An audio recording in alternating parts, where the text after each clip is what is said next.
Bill, if you want to sit up front here, and that way Scoot on up.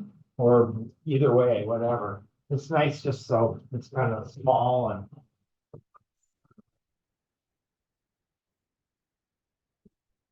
and you can hear me? Wesley, you can hear me? Good. All right. Of course.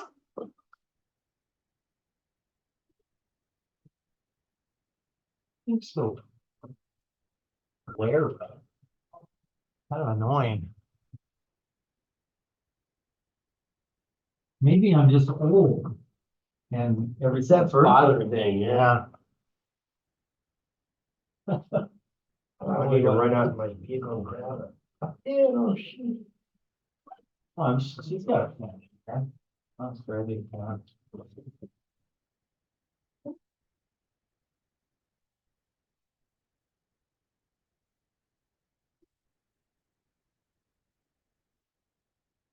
Business question. Oh, good. I thank you, sir. Yep.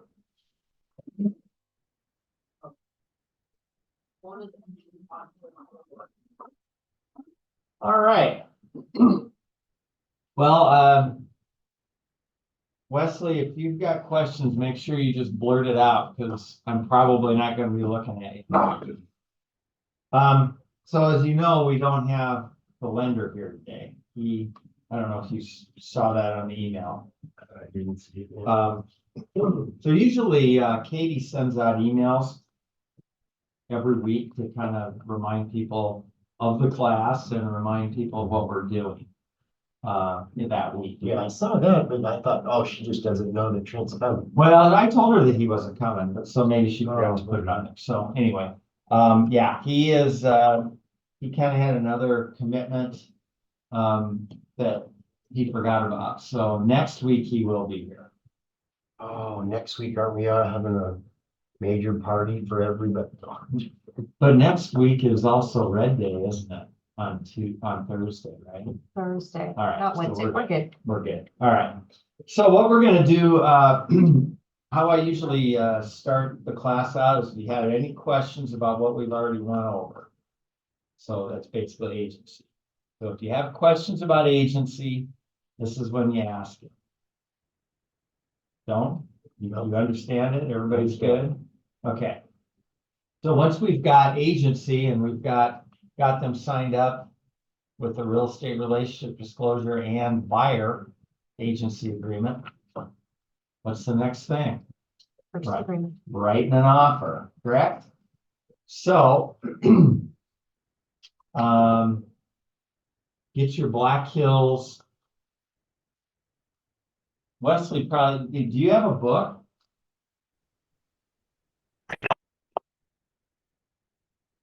I can't hear him. Can you hear me? A little bit. I have a book. You don't have a book, okay. Are you on oh, you're not, you don't even have your license yet, do you? I just got it last Friday. All right. So, if you have dot loop, are you able to sign on to dot loop? I think I can. Yeah, if you can get onto dot loop, go into templates and go into Black Hills Association purchase agreement. See if you can find that. And where's he out of? He's out of Belfouche, so he's probably in the Northern Hills, Oh. but or Northern Hills MLS or Mount Rushmore. You're Mount Rushmore too now, aren't you? Or Black both? Hills. Okay, you're Black Hills. Or both. You're both. You're both? All right. So am I. Yes, I will only be Mount Rushmore for now. We can, and the purchase agreements are similar. There's a few little differences, but really we're going to go over the Black Hills and it's going to cover most of the items. So when you do have a purchase agreement, you're going to write it up with the Mount Rushmore purchase agreement. Just call me up and we'll go over it. It's pretty easy. And you know, I think it's only a 4-page one. where Black Hills is 3. But I think Mount Rushmore takes an extra page to say about the same stuff, so. All right. So if you get onto Dot Loop, if you can, get onto the Black Hills Association purchase agreement and we can just go over it. We'll just go line by line, all right? And if you don't have it, maybe, I wonder if I can get Dawn to email you one. Would it be easier if I just get the what was it I did have in here that you, oh, we shredded that, Stephen. Oh, I don't know. Remember you gave me the ones for Black Hills? Would it be easier if I just get on the Mount Rushmore and follow along with you guys? Cause I can still transpose it over. Oh, I'm doing Black Hills. You're good. Oh, okay. You've got Black Hills there. Yeah, those two are Rushmore. She's Black Hills as well. I'm both, yeah. And it's just Wesley. That's the problem with both of these, but I'm just gonna go ahead and start. And is that okay? Okay, all right. He must be having trouble with his volume because can't hear him too much. All right, number 1. The first line of the Black Hills purchase agreement is agency disclosure. You see that?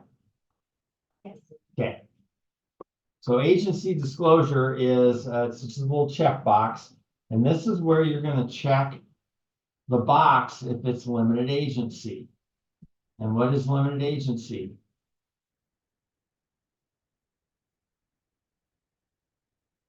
If you're dealing with like both sides or. Kind of similar to dual agency. Similar to Broker. agency. Yeah, if one of the parties is one of your brokers, if you're dealing with your listing and your buyer, if you're dealing with your team member, you know, if they're in inner team, And when we write the purchase agreement, we'll know that because. you will know that because Yeah. you're gonna know what property you're writing on. Right. And if it's Will Dixon listing, you're a limited agent. You're gonna check the limited agent box. And you're gonna have both parties, you're dealing with the buyer, you're gonna have your buyer initial in the box there, that they acknowledge it's a limited agency transaction. And then when you send it to me, let's just pretend that I'm the other side, I'm gonna let my clients know that, hey, we got an offer, it is limited agency.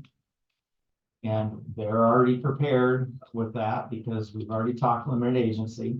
And then I make sure that they initial that as well. You'd be surprised how many offers I get from people inside this office that don't check that because they forget. Okay, but and if you do forget, I'll let you know. We'll send it back, and you know, it's really important because you need to let your client know that it's limited agency and there are certain things you cannot reveal to them that's gonna hurt negotiation. So they need to be comfortable with that. And usually they are because they've agreed to it when you sign the buyer agency, because you've already talked to them about that, right? Right. Okay. All right, number 1, earnest money. Who can tell me what earnest money is? It's I'm trying to think of how to say this. Like basically like holds you secure to what you say on the contract. Good faith Okay, measure. good faith. If this goes Yeah, through, good faith. it's a guarantee, I'm gonna buy the whole thing. Yep. So it's a good faith. It's money that you put towards the purchase agreement to show how serious you are, really. Right? And that earnest money goes towards the purchase price. Okay. Here's the question I have. Yep. This doesn't specifically say that. So is it possible? I wanted to speak up yesterday at the meeting and I thought, no, I'm the new guy, we're not saying thing. But is it possible when somebody gives the earnest money, say $2,000 earnest money, that could be used towards the buyer's agent as the fee from the I buyer? don't think so. Because it doesn't specifically say that it goes towards the down payment. We all know it goes. It goes towards the purchase. Okay, where's that at? Well, that's. So it says, check amount of blank payable to, and you had this question the other day to me after our class. We don't hold earnest money anymore in our agency. Mhm. Everything is one of the title companies. Okay. First American, Ken, or Sodak. Upon acceptance of the offer, the earnest money must be tendered and deposited no later than the next legal banking day after acceptance. So you basically have 24 hours to deliver that earnest money, and then also it has to be deposited. So, but if you write it out to the title company, let's say, Bill, you write an offer to me, and you can write it to First American Title, and you can just give it to me, and then it's on me to deliver it down there with the purchase agreement, all the documents necessary to order title work. That's what we do. So once you have an accepted offer, the listing agent is the one that presents the documents to the title company. Well, that's how we do it. You could also do it as well. Especially if you are dealing with an outside office. So let's say you're dealing with Remax, and if you deliver, let's say you're working with Kelly Howie and you deliver that earnest money to Kelly Howie, well, he's gonna, if you write it, see, Kelly, that's not a good example because Remax still does. They still hold theirs. Yeah, they have a trust. But anyway, let's say you write it out to Kelly or Remax, and you deliver it down there. Well, they usually will order the title work, but I always say you order the title work as well, because you're gonna fill out what's called a Okay, I just don't want to step over You're bounds. not gonna step over Okay. that, yeah. You ask me if you do something and you've got questions, you call me, Okay. because we'll deal with it. I think back to it doesn't state that the earnest money goes towards that, and in my understanding, it doesn't, because by the very definition of earnest money is something that you put out there As a down. as your intent Yeah, and your interest in wanting to purchase the home, and then that is brought into upon closing, goes towards the buyer's closing costs and or. Right. point. Well, I was just So it's bringing by up, I was definition, just bringing up as a potential option with all the stuff that we're talking about, the buyer. No, it can't, because by the definition of it, that doesn't, yeah, in my opinion, in my understanding, it doesn't allow that. right. So But to pay for our commission. Yeah. this was actually something that came up Yeah, in Montana. And since the buy sale didn't actually say it was going to the down payment, though the title company would write checks to the agent, the buyer's agent at a closing for whatever the amount of the earnest money was. Right, and that is true, so, That's the only reason I was Oh, okay. bringing it up. I'm not, yeah, I see what you mean. I'm definitely not trying to cause a problem or anything. Oh, no, it's clarifying. so when we used to hold it, so let's say we had a $10,000 earnings here at KW. And you would have a $20,000 closing. So you'd get your commission check. That commission check would be $10,000 light because we've got that money here in the office. So you get two checks? It just goes in. So I give that check to Shalisa and she knows that I'm getting 20 grand. Even though I only brought 10 grand back because they already had 10 grand. Gotcha.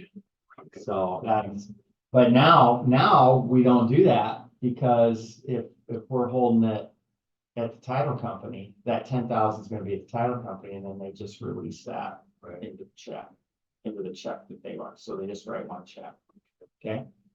But simple terms, even though it doesn't say it in here, if you give $10,000 earnest money and you're buying a $500,000 house and you write the offer for $500,000 and you gave 10,000 earnest money, you're not paying 510 for the house, Correct. correct? When you're going to be 490, they would.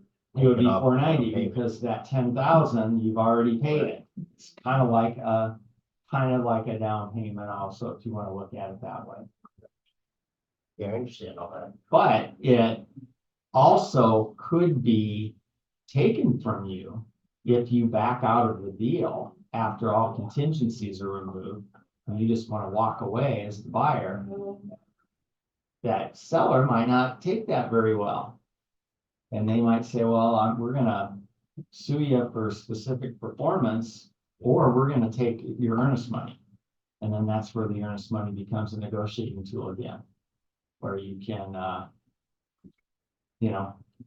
sometimes they'll say, well, you know what? I'll keep half the money, I'll let you out. Sometimes sellers will do that too. But usually buyers ask for their earnest money back, and that's that, and if they ask for it back, doesn't mean you necessarily have to give it back. Depending on the circumstances. And do they have forms that we need to fill out, so both sides are, okay. It's called a cancellation of purchase agreement. And we'll go over that too. So, at the end of this, paragraph here, number 1, the property is legally described as, and that's where you're gonna write the legal description of the property. So lot 1, block 7 of Sunshine subdivision or whatever. And then you're gonna say what county it's in, and of course, the state of South Dakota. And then also known as is the address, the physical address of the house, 123 Main Street. And you're gonna put the seller's name under that. We can find the seller's name either on, well, most of the time it should be on the MLS listing. But we can also check it through the property tax records. So you can go on, if it's in Pennington County, you go on penco.org and you can find the owner's name. And every once in a while, and I suggest that you do that. Because every once in a while you find that somebody's selling it, that their name isn't actually the person that's on. Well, you know what else I found out is that, I meet with the sellers and then or whoever, or even if it's buy side, I always would look it up, because what I've also ran into is that the listing agent wasn't aware that there was actually two different people, like 2 people that were listed as owners of the property. Yeah.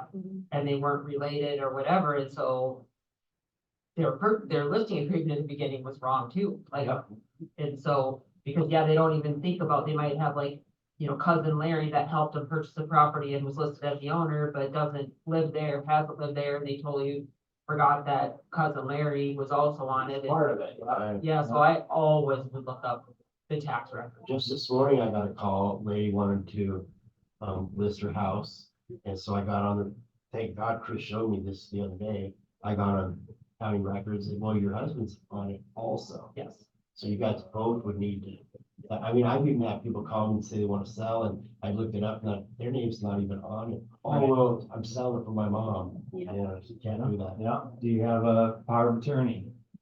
I gotta see your power of attorney, all sorts of stuff. Yeah. So, yeah. Number 2, purchase price. So when you're sitting there with your buyer, this is where, you're gonna put in the price that they want to offer. So 350,000. Then you write it out like you're writing a check. 350,000. Okay. Mhm. Number 3 talks about multiple offers, and how I tackle this little statement is I just let that buyer know that, hey, you know what, when we put this offer in, there could be other offers. And just because there's other offers doesn't mean we're gonna get a counter offer. That's the big misconception on a lot of them. A lot of people think, oh, well, you know what, if there's multiple offers on this property and we put our offer in, well, they'll probably just give us a counter offer and then we'll deal with it from there. Not necessarily.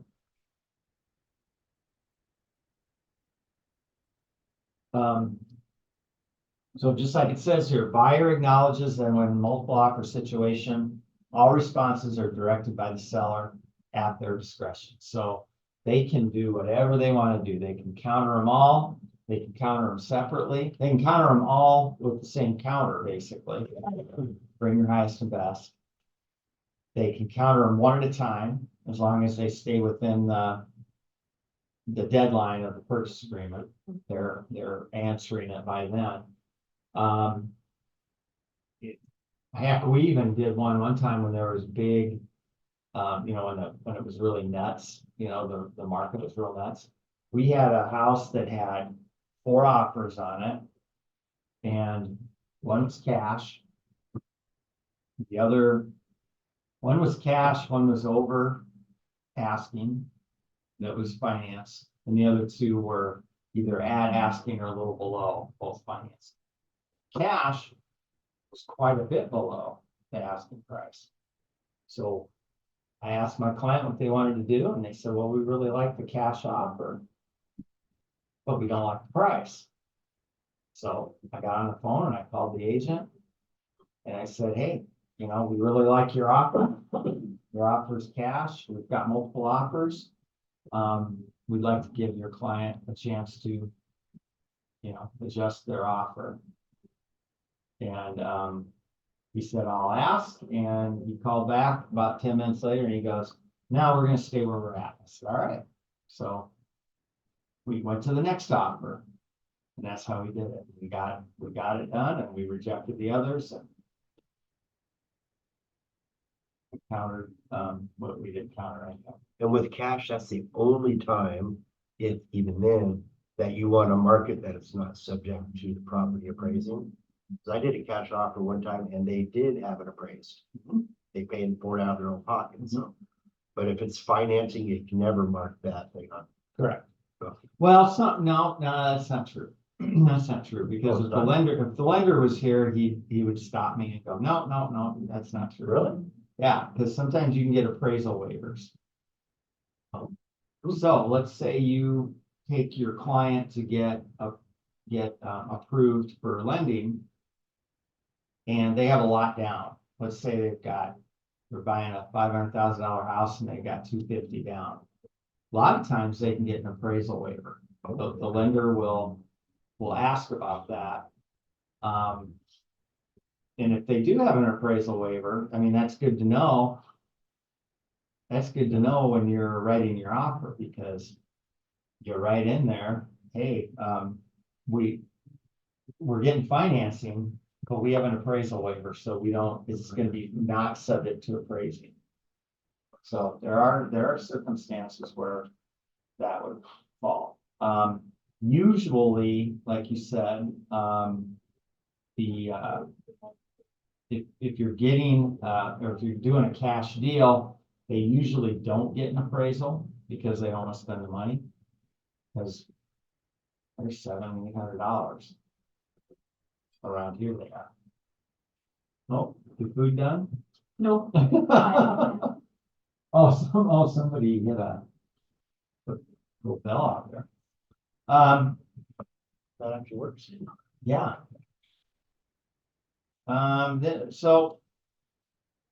This offer is or is not subject to the property appraising. The appraisal will or will not be ordered until any home inspection contingency is removed.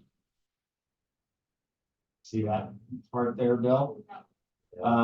So You you're kind of worded funny. okay. What's funny about it?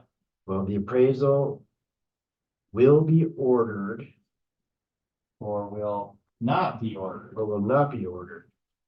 So Until any home inspection contingency is removed. Okay, I'm gonna tell you why. I always check. Will not be ordered. Will not, okay. I always check that because every once in a while, in my head, this is protecting your buyer. And I'll give you an example. We had a deal one time where the lender, who I don't use anymore, And for good for reason. good reason. And I checked the box and he went ahead and he ordered the appraisal. And we were going back and forth on the inspection over a roof issue. Okay? Seller didn't want to do the roof. The buyer needed to do the roof for appraisal and inspection purposes and everything. And we couldn't come to terms. Bottom line is couldn't come to terms. And canceled the purchase agreement. And I called the other agent or the lender, and the lender says, well, that's fine, but your client owes me for an appraisal. And I go, why is that? And he says, well, because I've already ordered it and the appraiser's already been out there and looked at the house. And I go, well, if you look at number 4, we checked the box saying that it wouldn't be ordered until the inspection contingency is removed. And that's about how silent it was. So he ended up eating it. Now, does that work all the time? I don't know, but it sure worked on that one. Wow. Usually it doesn't happen. Usually the appraisers are so backed up that we get everything done before. And the lenders never read that. They never go by that. Oh, really? Nope. But if you go, so the guys that I use now, they always do that. And I said, well, I checked that box. Yeah, that's fine. We have We to don't get it order it ordered. anyway. We gotta get it ordered. We gotta get it ordered because we gotta get in line to get it done. So it's kind of one of those deals that, well, if this deal falls through, that's on you, Perfect. So that's what I always do. And it's And when you worked said one time. You said sometimes they're backed up, so what time frame should we put on a buy sell? How long? In other words, 30 days, 45 days? For an appraisal? No, for the purchase from the time you write it till the time. Oh, yeah, 45 days is really what I'm About about. 45? Yep. Can you do 30? You can do 30 if you want to. Yeah, no, I'm just But wondering. what happens if it goes past it? What happens if it goes past the date? So if we put 30 days and 30 days comes and you're not ready to close on the house, what happens? Deal's null and void. If we miss that, Well, you Oh. can if it's, do an addendum. you can do an Or addendum, amendment. absolutely, but seller doesn't always have to sign that. And I just tell the seller, you want to start all over again then, or you want to wait an extra 10? Sometimes depends how bad you pissed them off, and we've had that. Okay. But so what you want to do is you can always, and at the end of the purchase agreement, I'll explain it, but Okay. you want to give it enough time because the less addendums, the better. And it says honor before. So we close honor before April 30. Okay. Okay, and if you pass April 30 and you didn't do an addendum, deal's done. The seller might not agree to do an addendum because maybe they got another offer. Maybe they've got a backup offer. If you look on the MLS, it says a lot of times they'll say under contract taking backups. Do they have to let us know if we're in first know, place? that's They a have to good- let us know they have a backup That's a offer? good question. I think it would be in their best interest to let us know.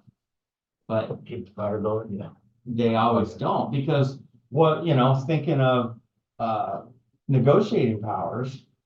So if you've got you've got the buyer and that buyer's under contract. And you bring a backup offer. And you get it accepted in a backup position, what are you hoping? That's gonna go, That deal's gonna fall through? Yeah. Absolutely. Yeah. Why would it fall through? Because maybe I gave him too much short of a time and didn't give him enough time to fulfill the contract. Yeah, maybe that. Maybe you did the home inspection and you asked for a bunch of crap on the home inspection.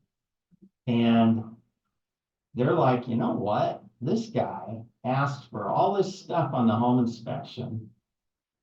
She brought an offer that we like better because it's a higher price. So we kind of hope this guy's fall through. So they're gonna say, you know what, Okay. Bill, we're not gonna do any repairs. I know you asked for all these repairs, we're not doing any. And then you're gonna go back to your guy and say, well, they're not doing anything, you still wanna buy the house. And they might say no, Right. but depending on if her price is higher and they want you out, they might not say anything to you if there's another offer, because they kind of want you to go away. I don't think it's you have to say that. Okay. So the home inspection stuff is negotiable between the seller and the buyer, Mhm. but what about the appraisal issues? Are those requirements? So if the appraiser says, yeah, we'll load on the house if you paint the eaves. Yep, Or those are requirements, and then and, the seller has to comply with that? yep, If they want to fulfill the contract. that's correct. And if they don't, then the buyer has the opportunity to Well, sue them or whatever, right? Pursue.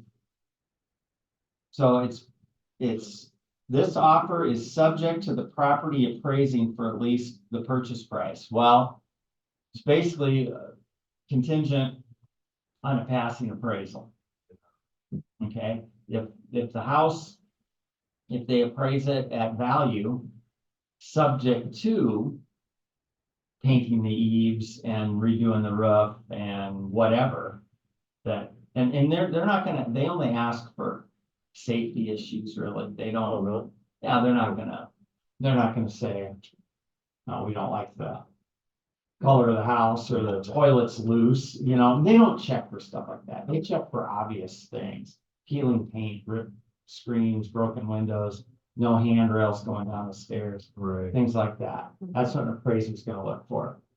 And if they say, value's good, subject to fixing these items, and the seller says, I'm not fixing the items, then the appraiser's not gonna sign off. Because he goes back to check. But so say that happened to us, and then the seller backs out and they go her, and they say, okay, well, we would like your offer. Does that appraisal that I got still follow that house? Depends With on what her kind of deal? loan you have. If you've got an FHA loan or a VA loan, yes, it sticks. Okay. If it's conventional, now they probably get another one. Eventually, I notice they overlook a lot. They do, that's why people like conventional, conventional loans. Yep. So anyway, appraisal, that's the appraisal. Any other questions on appraisal? Those are really good questions. And those are good questions pertaining to where we're at in the purchase agreement, so that's very good. Okay, financing. Number 5, this offer is contingent upon buyer obtaining a new, and that's where you check, VA, FHA, conventional, or other, like rural development or South Dakota housing, those kind of things, and you'll write that in.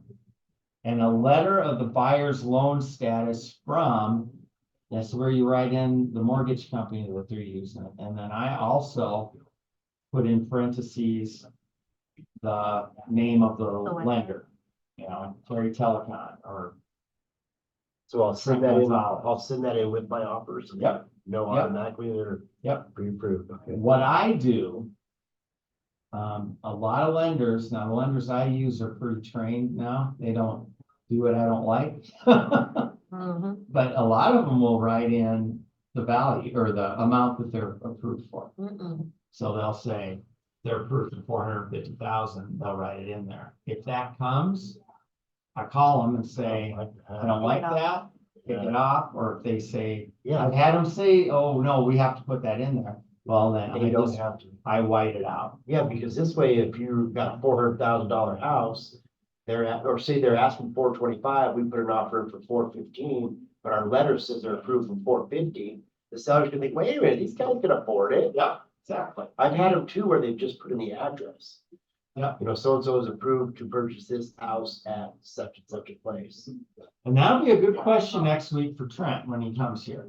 Because Trent they have a program that they type in, that you call them and they will customize it to that address. Perfect. So so-and-so is approved for 123 Main Street to purchase 123 Main Street.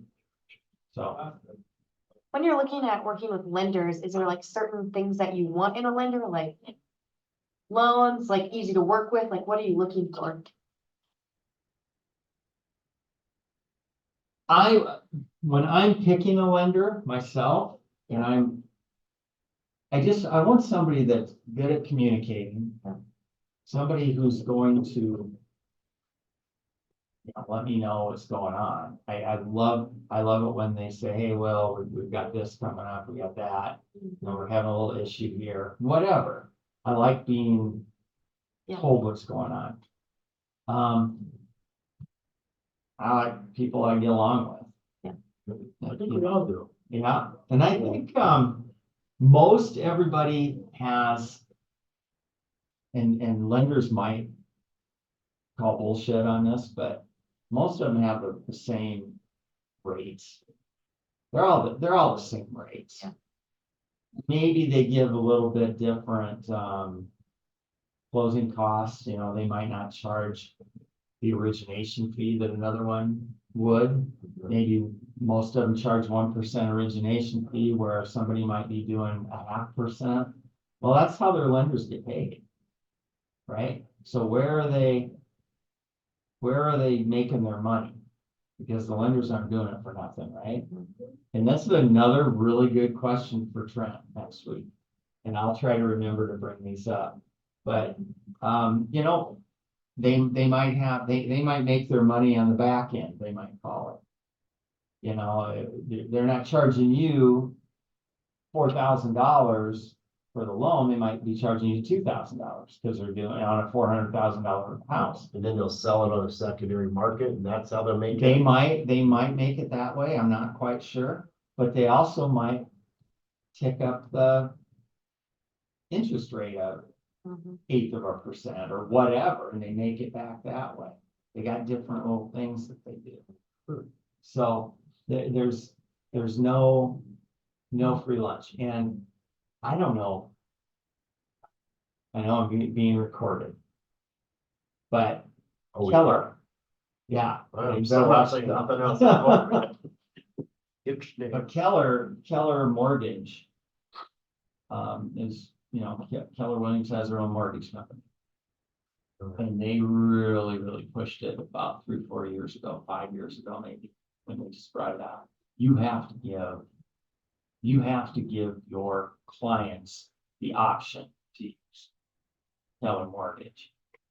They were making us push Keller Mortgage. And I did not like that because I had my own lenders that I used, that I got along with, and that was a big, big issue. Maybe not in a big town, nobody would care, but this is a small town. And, people have their relationships and things like that. And, these guys that go out and beat the streets and try to get realtors business, now all of a sudden Keller Williams is pushing Keller Mortgage.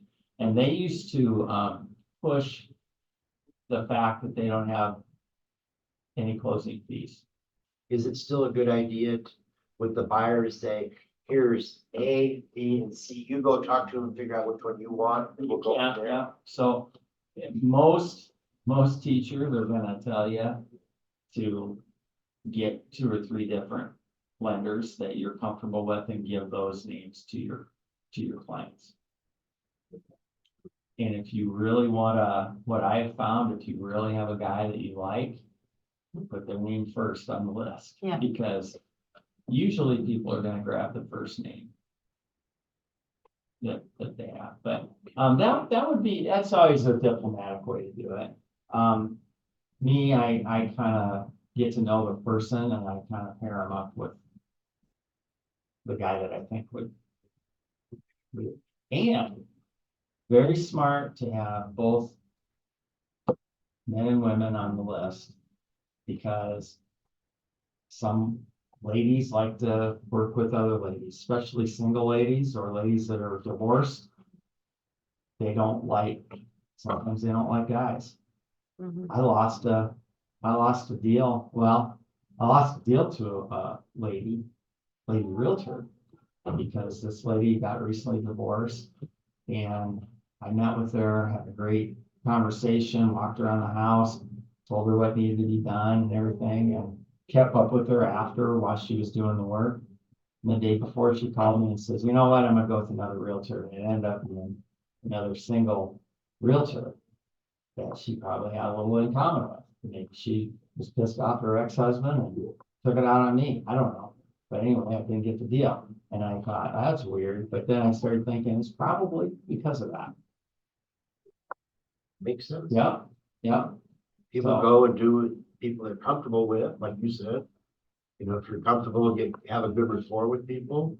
Yeah. You know, like you might have a great relationship with this one lender, but your buyer, you know that their personalities are gonna clash. Because this guy's abrasive and just, you know, constantly, Mhm. where she's, so you hook them up with someone else. Yeah. Yeah, that's exactly right. So get a couple in your pocket that you, What I did is I actually called like 5 lenders here in town. That's how I know Trent. And I just started talking to them, say, hey, I'm gonna be a new agent. I don't have my license yet. But I just want to, meet people as far as who I can refer them to on lending. Mhm. That was a great thing to do. yeah, it's really good when you get your name out there a little bit too. Trent's really good. Yeah, he was one of I actually talked with. Mhm. Then I went to all the title companies and said, hey, I don't know, the seller in the state picks the title company, is that correct? Either way. And I said, well, you might as well know them all because I can't guarantee they're all gonna be just at this one or just at that one. Well, we used to, in Rapid, we only had 2 until just recently. Now Sodak is one, but really, and they've got Black Hills title up in Spearfish and Sturgis, and Sodak's up there, and now they're down here. Southern Hills title, they're all, some are better than others, but for the most part, they're all. Now, in big cities, something that shocked me, like Los Angeles, you go to these Keller Williams conferences and you get to know these other agents and start talking shop with them.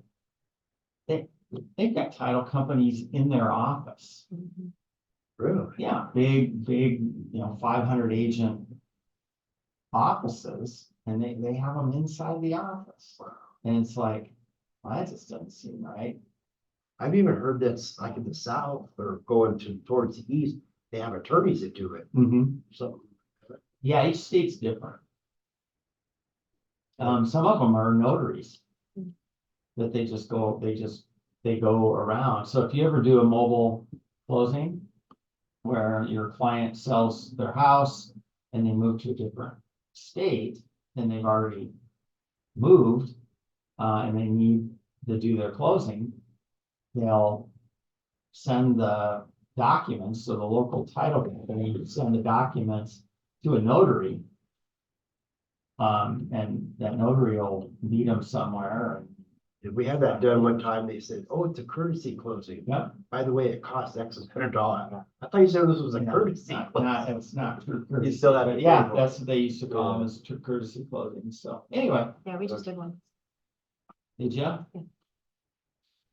And I'll tell you, once they came along with e-sign and all that, that has simplified our lives Yep. as agents. Yeah, and there's some things that can't be e-signed, but Yeah, just a few things. yeah, most everything is now. All right, so we've got the letter. And you're gonna check the box whether it's attached or will be delivered. Generally, you want to have it attached. You want to have your clients approved before they write the offer. But if that doesn't happen, you're gonna put a date in there that you're gonna have that delivered by. And it's usually, I wouldn't say any more than 2 days after you write the offer. Or the next business day would even be better.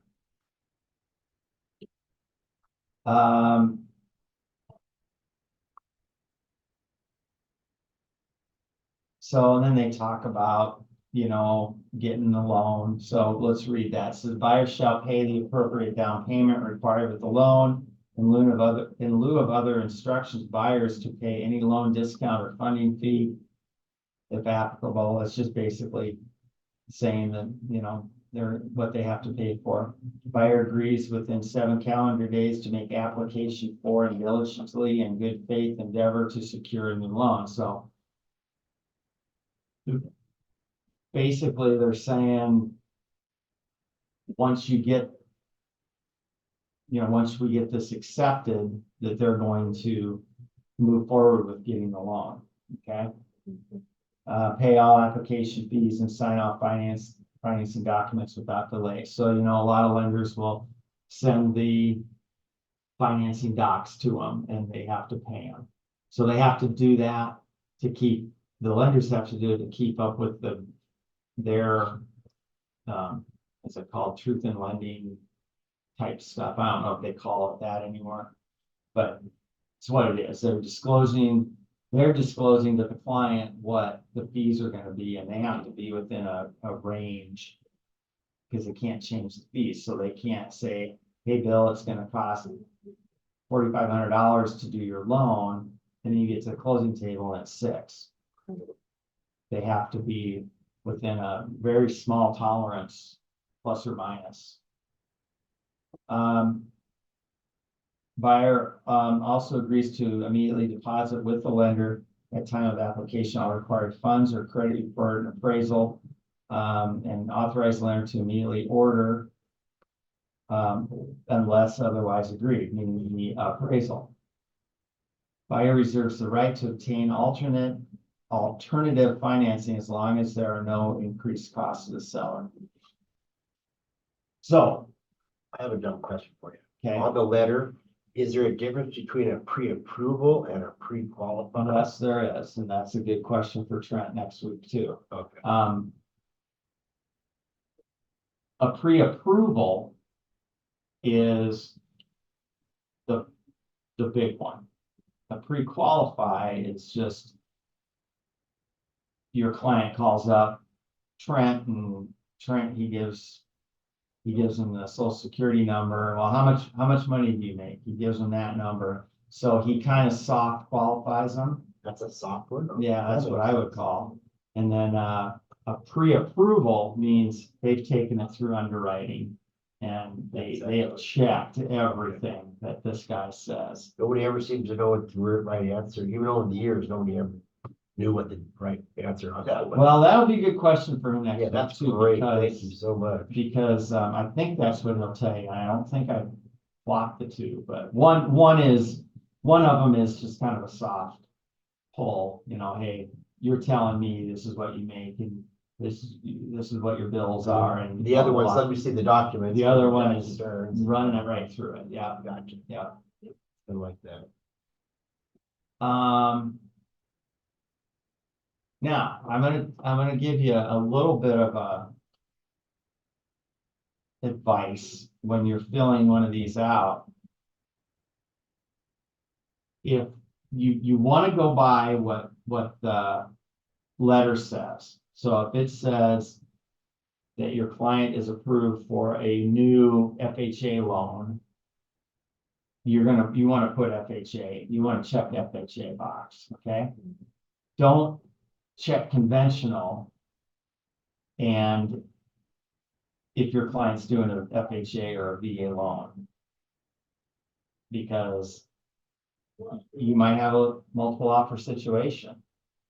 And that seller might look at that and say, all right, you know what, I really like this one because it's a conventional loan.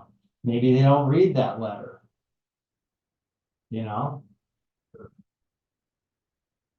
Maybe I've seen letters where it says so-and-so is approved for a loan to purchase a home to be determined, or like not the home be determined, but the type of financing is going to be determined. So they know they can approve them, but they haven't decided which type of loan they're going to get. And so what do we mark on here? That's what the letter says? I would, if that's what the letter says, I would call the lender and say, what are you gonna do? Okay. Because here's the problem. If you mark conventional, and I had this happen a couple years ago, and my seller is a pretty savvy old crusty guy. And we got multiple offers and he accepted the one because they said conventional. And the letter said conventional, which is good. Halfway through the process, their agent calls me and says, hey, Will, just to let you know, we're changing to an FHA loan. And I'm gonna send you an addendum. And first thing I thought is, old Joe ain't gonna like this. And so I called Joe and told him what was going on. He goes, bullshit. In some other colorful terms. He Was goes, it just a ploy on the side of the agent? could have been, Because that's dishonest. could have been. But I mean, it was a couple weeks into the process. It wasn't like they did it the next day. I think the lender felt that it's better. It was a better deal for these clients to go FHA than conventional. Just the rates were better or whatever. And lenders will do that. Lenders will approve them for one thing, and then when the process starts, maybe rates dropped. You know, I don't know. I don't know the whole situation, but for whatever reason, it was better for that client financially to do that. Well, my client didn't like that because the house had some issues and probably it would pass an FHA appraisal, but that he would have to do some work. He didn't want to do that. Don't blame him. So he said, not signing it. And I said, all right.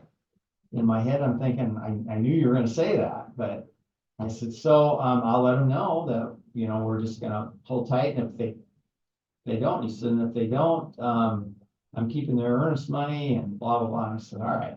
And he legally has the right to do that.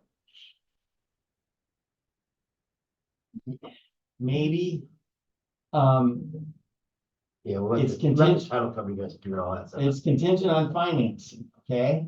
Yeah. Now, they can, it's real gray area there. Depending on what judge you get.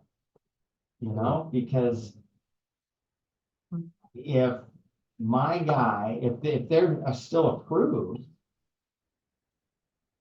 if they didn't get kicked out for financing for, you know, like maybe going out and buying a car and losing their ability to finance, then my client couldn't have kept their money regardless because it was a financing thing. Even though they screwed up by buying a car, push comes to shove, I don't think he would have been able to keep it. Now, he would have sat and argued with me all day about it, but I really don't think that he would have been able to keep it. Now, if they just want to change programs, they're still approved, and they could buy it, they could buy it conventional. And if they backed out, then he probably could keep their money because they're still financeable. Okay, so anyway, bottom line is what happened is we said no, he wants you to keep it conventional, and they did. They kept it conventional, they bought the house and everything's good. Wow. But And you thought the deal was over, right? I thought it was gonna be touch and go because, you know, he wasn't gonna budge. You know, and the only way he would have is if they would have paid to have any repairs done, because he wasn't gonna do it. And he disclosed, and he already gave, he's the kind of guy that he knows stuff's wrong. Not major wrong, but you know, there's some things wrong. And he said, he's one of those guys that kind of presets the table. And he goes, I will pay up to $1,500 in any repairs that are requested upon home inspection. 2. supposed to be with Tim at 2. Oh, you know what? Text him. And I just saw him. Cause he told me that, and I said, well, I don't get done till 2:30, and he goes, well, he can do it afterwards. Where'd he go? Oh, I don't know what he saw. Where'd Tim go? Why do you need them? Well, he's supposed to meet with Tim at 2. But, Just go when I got back. okay, 2:30 for she wants to. I'll text him. Sorry about that. No, that's good. I remember he told me that yesterday. I'll text him. I met with Chris today, and I just told him, well, you can't go past 12 or past 1. I'll see.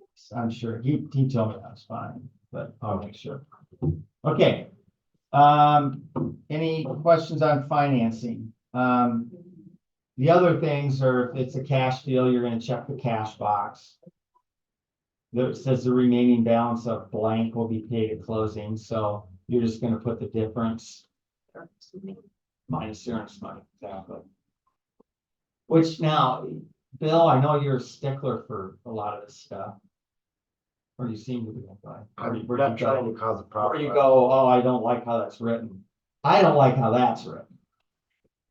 So I agree with you on this. one. Okay, but I do apologize No, it's okay. if there seem like abrasive questions. Anybody, no, not at all. Any agent that comes from a different state is no different than what you're doing. They always question, they say, well, we didn't do it like this here, why is it? I'm eliminating that from my vocabulary. But I mean, that's just the way it is. I didn't say it as much as I did last time. Your boss was a lot like that too, coming from Oh, I'm not Colorado. surprised. Yeah, so, yeah, he was very, he still is, Oh, yeah, he still is. you still question everything. Well, I just know the contracts came, and if it's not written down, it ain't happening. Right, and you'll lose lawsuits because of that. You know, because it was poorly written, but, you know, they've got lawyers that look over this stuff, and I'm not saying they're always right, but that's what we have to fall back on. It's like, well, the lawyer's the one that wrote this. They have a forms committee. That's Yeah, we have a forms committee and we bring up changes, and we always do that. And sometimes they do it, sometimes they don't. Most of the time they're lazy and they don't want to do anything, but. It says the remaining balance of blank will be paid at closing by certified check. So. That seems well and good, but if you've got $10,000 earnest money check on a $500,000 purchase agreement that we offered. So you're gonna say 490,000, right? Correct? So you're gonna say the remaining balance of 490,000 will be paid at closing. Well, what happens if you counter offer back and forth and you end up settling on 515? Well, now that changes to 505. And nobody ever adjusts that number that's in there. well, that should be adjusted on a counter offer.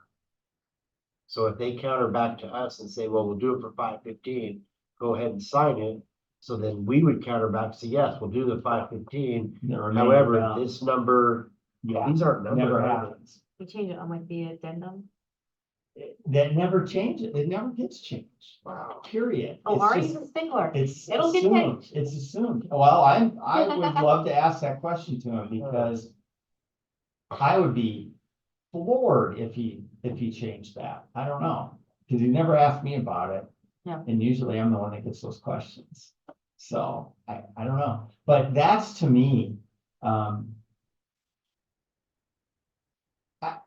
it needs to be spelled out a little bit better in my head because More clear. it's like, you know, the remaining balance, you could say, $10,000 less than agreed upon price or something like that. You know, Oh, I hear you. Yeah. you could do something like that. Anyway, I'm not here to change it. I'm here just to tell you what to do. Oh, that's a good idea. And then in the cash, it says buyer is or is not obtaining cash for the purchase from an asset distribution or the sale of property. So if somebody is buying a house in cash, you assume that they've got the cash, right?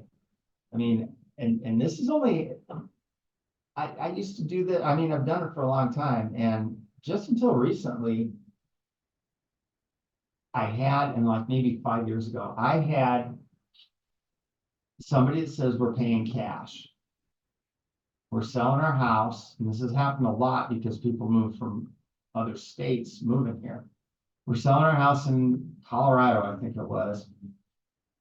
And we're using the cash from that sale of the house to buy this house. If we don't sell that house in Colorado, we can't buy this house, but we're doing a cash out. Would you put that in other provisions You're gonna say it right here. contingent upon the sale of the Well, property and? you're getting ahead of me here. Buyer is, you check the is box, obtaining cash from the purchase. For the purchase from the sale of the property, okay? Okay. And then you're gonna have a letter of verification from their bank where they have their money. So you're gonna get that too. So a banker's kind of like a pre-approval letter, but it's verification of funds, Right. okay? Then I'll talk about that home sale in a second. Number 6 is homeowners insurance. Always check is contingent. I don't care. You're not gonna ever convince me not to. Because that is a way out. If you find out that it's in a flood zone. Sometimes I've had it where they've had things done on them, where they had claims, but the people never replaced the roof and never repaired the stuff that they already got paid for, so now nobody on the clue report, we're not financing it because it wasn't squared away with the first time. right, so, yeah. And, so what you do is you, check, is contingent on insurability. And then you have them call the homeowner's insurance place, give them the address. They have a big database. They look up the address, make sure everything's good on it. They also check your client to make sure they're credit worthy and can afford the insurance. And then you're good. And so how many calendar days should we? I usually do that the same as the home inspection, which is anywhere from 12 to 15, depending on how I feel that day. What about, Tim is good at 2:32. okay, thank you. Could I do the home inspection like 2 weeks out and then have the insurance be 2 weeks and 3 days in case something came up on the home inspection that was just terrible? Well, So they're not gonna do no. a poll, that way they wouldn't do a poll on. They're not gonna charge him to do that. No, but it dings your credit though when they check it. So that way they won't do a poll on the Well, credit. I don't know if they actually. Till check after it, it's- but you can do what you want. I just do it at the same time. And I've never had anybody ever, Same time? yeah. I've never had anybody ever say, Okay. hey, well, they screwed my credit up. That doesn't. So I just have them do it at the same time. So as we're waiting to get the home inspection done, they're checking on the insurance. Usually the insurance is fine.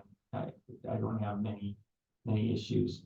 The only time I had an issue was when we found out that it was in a flood zone. And I said not contingent. And it was in the flood zone and they didn't mark it in the flood zone on the property disclosure. And found out it was in the flood zone because they do the insurance at the very end. So when they get everything ready to go, last thing they do is the insurance binder. So you're 2 weeks, a week or two from closing. And I get a call from the lender and said, hey, Will, did you know that this property was in the flood zone? And it's not the cheap flood zone stuff either. It was the, $200 a month, wow, flood insurance.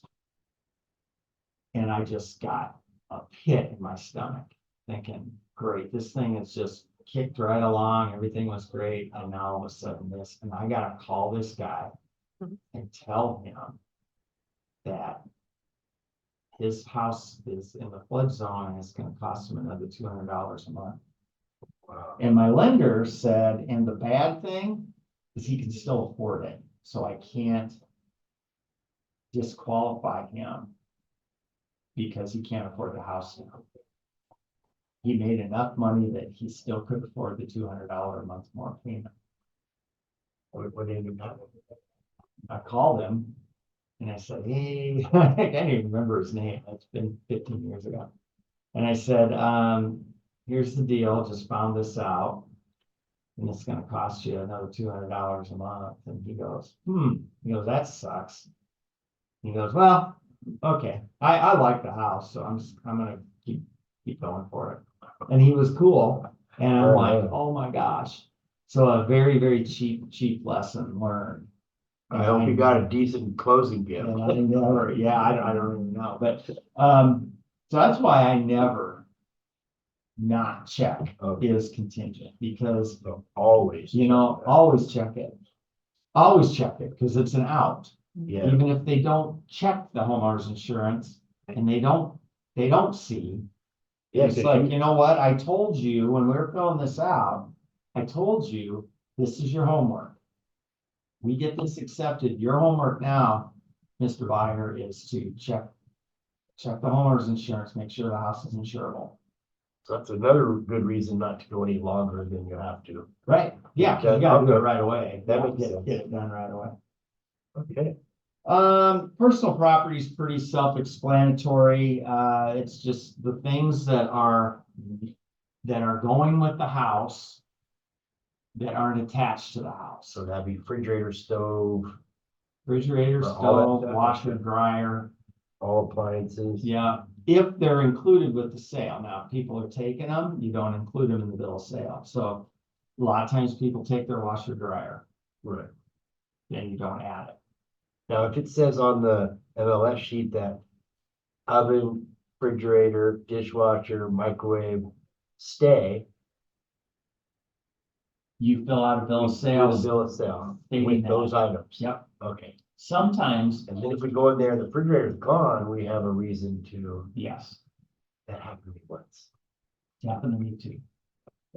And we said we weren't gonna close. Yeah. that's Well, what amazing. they did is they had a really nice refrigerator and They swap it out with those. they swapped That's it out. exactly what happened with me. Yeah, they swapped it out with the one that was in the garage that was all busted up.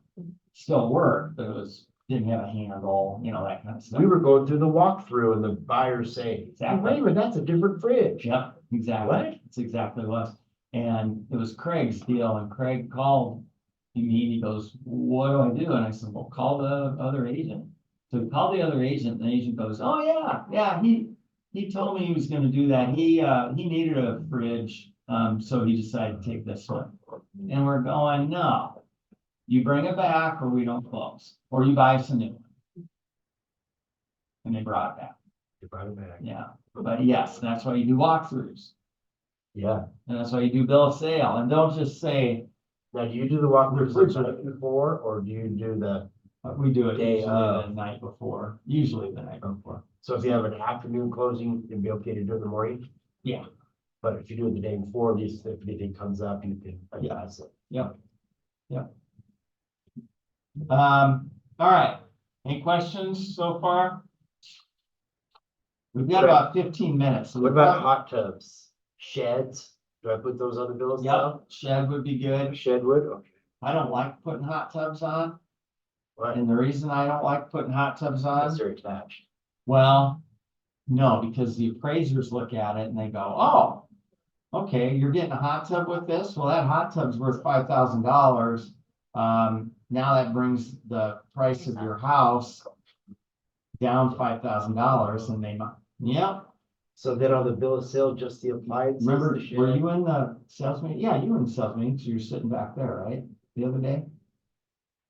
On Tuesday, on yesterday's sale? Yeah, but it was like flying all right. David, well, because they were talking about it, David said something about the appraisal, because I said something about appraisers now.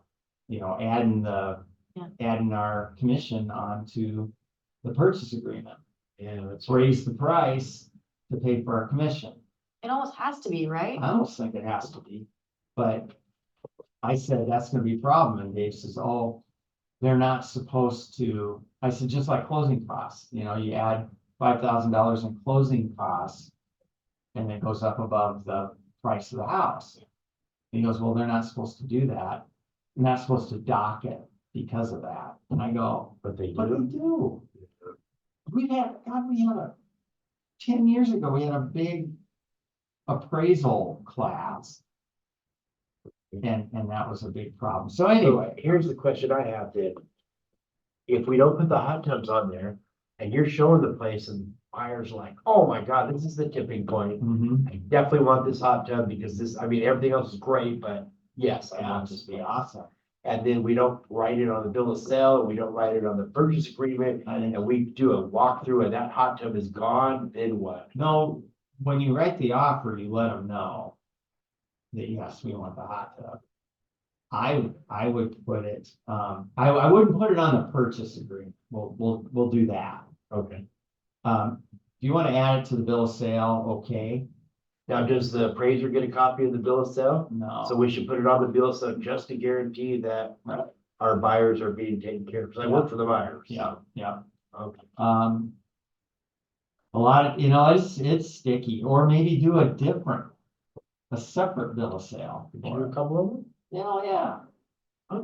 Our MLS wouldn't allow two of the same, two buy I've sides. done it. I've done it. So does Dot Loop allow that? Oh, yeah. Yeah, you can just Oh, add another okay. Just add another bill of sale in there. Okay. bill sale 1, bill sale 2. Yeah, Oh, okay. and usually the appraiser doesn't ask for the bill of sale, but if there's a hot tub involved, he might. So that's why I would do a separate one and give him the one that doesn't have a. Because really, to be honest with you, doesn't freaking matter, in my opinion. Right, but if it does to the buyer though, Well, no, I mean, I don't think it should matter that oh, for the. you're getting a price. hot tub. You're paying $500,000, and if this place has a hot tub, great. If it doesn't, you're still paying $500,000. I don't think it should matter. I'm with Dave on that, saying it shouldn't matter, but I think these appraisers. And you get different ones. You get some of these guys who are like, yeah, I agree. And you get some of them that won't appraise a house just because they didn't like it. Yeah, the lenders used to think they were the God's gift to the industry, then the appraisers came along. Yeah, really. It's It's a ridiculous. bad joke. All right. Number 8 is, this is where we're gonna talk about home sale contingency. This is one of the first things you're gonna look for, and we're gonna cover this and we're gonna be done. And we're gonna have to do the rest of it next time, because I really like going over these very thoroughly, because it's the most important thing you do is write a purchase agreement, right? So number 8 is the sale of the buyer's property. So if you ever hear anybody say 8A, or excuse me, 8B1, B2, or B3, those are the different types of home sale contingencies. When you get a purchase agreement as a selling agent, first thing you're gonna look at is how much they're offering. Are they asking for closing costs? Do they have a house to sell? Those are the 3 biggies. Okay, and you look at the bottom of the purchase agreement and you'd like to see the box A, you'd like to see A checked, because that means it's not contingent. So that means they don't have to sell their house in order to buy this house. But if it's checked B, it says this offer is contingent upon, is it upon the sale and close, or just close? Now that's a little confusing, isn't it? That is. Well, the sale and close means It's not on the market yet. it's not on the market yet, or it is on the market and they don't have an offer, Gotcha. okay? If it's checked close of the buyer's property, It's in the then contract. that means Oh. it's on, to me, that's what it. That's pretty simple. Yeah. But it's worded funny where unless somebody explains that to you, you don't understand what it means. To me, anyway. So anyway, the close of the property, so you at least want to see that, so you know it's under contract, right? located at, and then they're gonna put in this big long line underneath the actual address of the property they're selling. Then it says, within blank calendar days of acceptance of this offer, exclusive of the day of acceptance, or within the time specified for closing the seller's property, and that's confusing to me as well.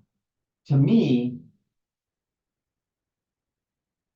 how I explain this is if you check the first box to say within blank calendar days, you're asking that seller to accept our offer with the home sale contingency, and you're giving us 45 days to get it under contract.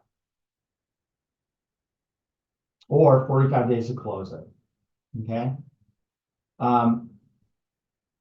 Let's flip the page, and then we get the 1, 2, and 3, okay? So there's 3 different types of home sale contingencies. Number 1 is the seller may accept other offers until the contingency clause is removed in writing by the buyer. If another offer is accepted by the seller will notify the buyer that the contract is no longer valid, and all deposits will be returned. So if somebody writes an offer that's 8B1, they are giving, it's really buyer or seller heavy. It's a really advantage to the seller because they can keep the property active on the MLS. Right. They can accept backup offers while these guys are trying to sell their house. The other buyer is trying to sell their house. Me as the seller agent can keep that listing active and market it and try to get another offer. But once I get another offer that we like and that we've accepted, You can get rid of that other buyer. we're gonna get rid of them, say, you know what, you're out. That's smart. That's That's smart. Number 2 is the seller may only accept other offers subject to the rights of the buyer. If the seller accepts another offer, seller will give the buyer written notice of the fact within 24 hours of receipt of the notice, the buyer will provide a written waiver of the contingency on the sale close. So this is where a called, bridge loan comes in or there you something go. like that. Yep. This is called right of refusal. First try refusal. First right of refusal. That's what we call it. That would be number 2. That's number 2. So what that means, that is kind of meet in the middle. That's kind of what I call this one meet in the middle. So if you're writing for the buyer, a lot of times I'll either write number 2 or number 3. And we'll talk about number 3 in a second. But number 2 is kind of meet in the middle, saying, all right, Bill, I want you to I want you to accept my offer. I'm going to ask for 48 hours. If you get another offer that you want to accept, I have 48 hours to remove my contingency. 48 or 72. Or 72 or whatever you write it. I usually That would write be with 48. number 2. Yep. And what I do, usually those don't work unless I've only had them work once. you talk to your lender before you even write offers or go look at houses. You know that your client's going to have to sell the house or not. And they say, well, we want to sell the house. And I say, well, can you buy it without selling, or can you buy a new one without selling?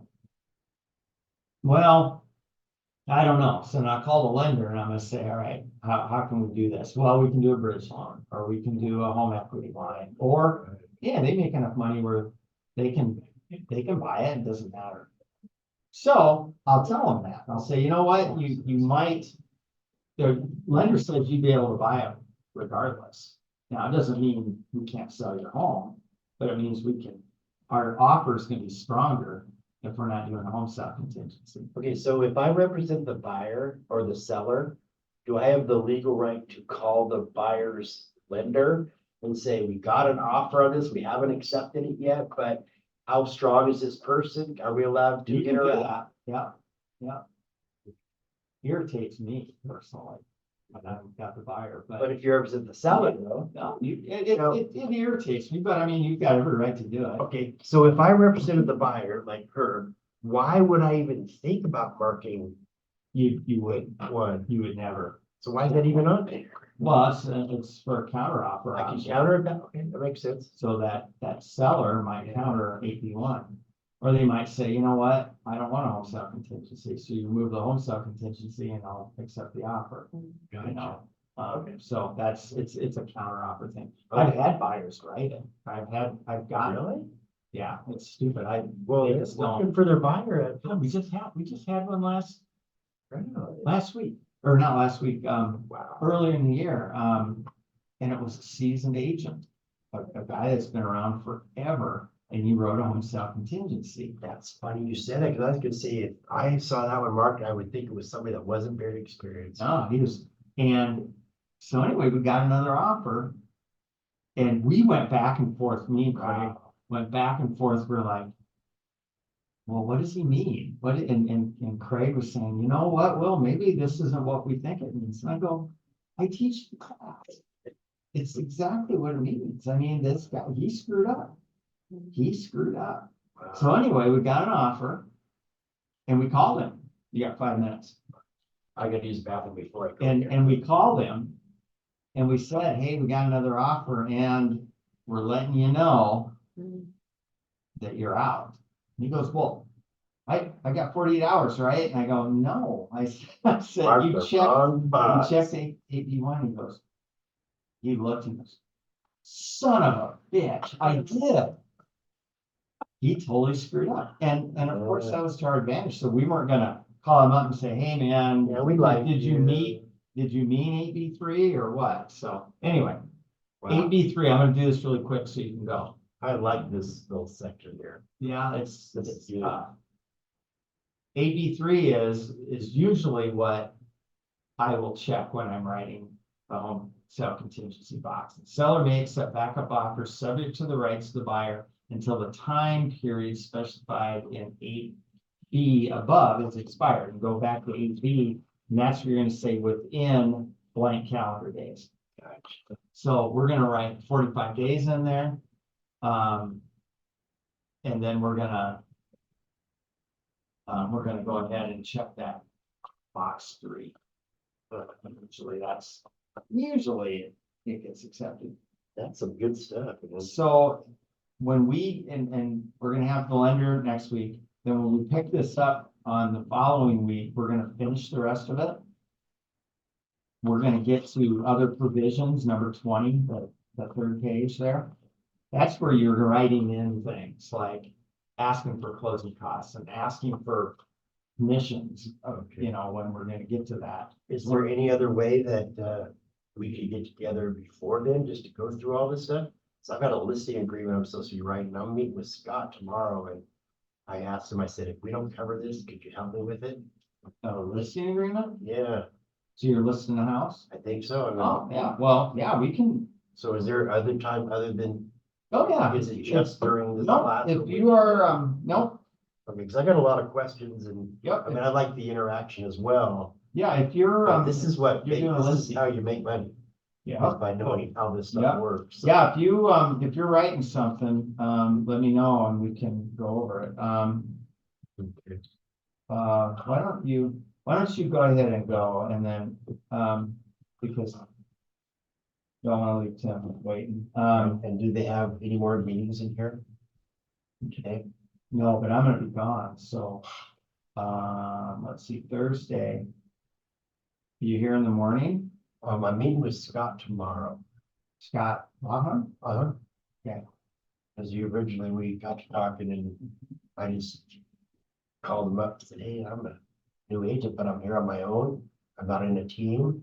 I was wondering if we get together, possibly if I could we co-list a couple things together, and I just want to make sure I'm doing it right. Sure. He was like, wow, I'm surprised. How long you been an agent? I said, oh, about 18 years. I said, I want to make sure I'm doing it the South Dakota way. He goes, I'm impressed. He goes, absolutely. Yeah, well, his wife is the commissioner, Oh, her class was great. so, Yeah, that was awesome. don't want to do anything wrong. So. Anyway, yeah. Trying to think when we could get together. Well, when are you meeting with him tomorrow? Tomorrow I'm him at 1:30. Oh, well, why don't you, were you gonna be in the office in the morning? I can be here anytime I need to be here. Why don't you show up at 8? Well, Right. let me clarify. I have a youngster that I take to school. When can you be here? I have a meeting Zoom meeting at 9 to 9:30. I could do it at 9:30. 9:30 would work perfect. Okay. And with Scott. You know, and I never did these Google calendars or anything. I love it. You do them too? Oh, yeah. Nobody ever taught me it. I never knew what it was, how it worked. All right. Yeah, Scott, I'm with him at, So we'll go over listings tomorrow. yeah, 1:30 with Scott. Okay. Okay, All right. that'd be perfect. All right. All right, well, thank you so much. Yeah. Now, I'll try not to interrupt you too much. It's all right. It's all right. See you later, buddy. You got any questions, Wesley? I know I kind of ignore you, so. No, it's good. I'm a listener, so it works out. All right. All right. Okay. Thank you. See you next week. All right.